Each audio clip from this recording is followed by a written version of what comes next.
Le cambriolage du Louvre est l'un des 23 vols commis dans nos musées de France en 2025. Musée Jacques Chirac de Saran, musée du Héron à Paray-le-Monial. Plus vulnérables, nos établissements culturels sont victimes chaque année de vols alors qu'ils renferment des pierres précieuses, des métaux précieux intéressants, des voleurs de plus en plus violents. Des vols les plus importants et les plus rocambolesques de notre histoire, le cambriolage du Louvre restera sans doute celui qui restera le plus durablement gravé dans nos mémoires.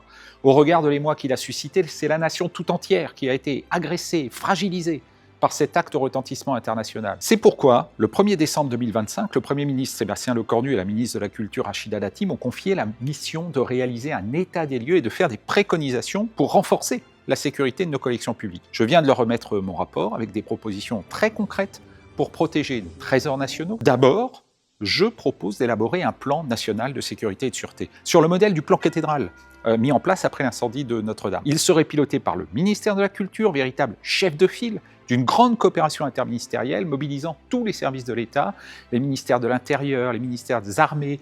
Il se réunirait chaque année pour présenter au président de la République et au Premier ministre, lors d'un conseil de défense, les actions de prévention, de protection mises en œuvre dans le cadre du plan national. Je souhaite également que nous renforcions les obligations des établissements culturels, en conditionnant par exemple les subventions de l'État à la création de documents stratégiques. Enfin, il faut dégager des moyens supplémentaires et offrir de nouvelles possibilités aux musées et monuments. Je pense à un fonds de sûreté doté de 30 millions d'euros chaque année. Je pense aussi à l'utilisation de caméras algorithmiques qui vont pouvoir utiliser l'intelligence artificielle. Il faut permettre l'accueil dans les musées de policiers et gendarmes armés qui ne sont pas en service, mais qui pourraient bénéficier d'une gratuité d'accès sous réserve d'être à disposition de l'établissement en cas de menace, comme c'est le cas dans les transports ferroviaires par exemple. Enfin, modifier les doctrines d'intervention des personnels de surveillance et de sécurité des musées afin qu'ils puissent légalement empêcher la commission d'une infraction. Mes 24 propositions ont un seul but, épauler les acteurs culturels dans la prévention des nombreux risques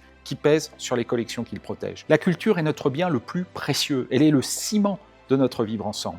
J'appelle donc le gouvernement à s'appuyer sur mes propositions pour renforcer, protéger le patrimoine qui est le symbole de notre identité.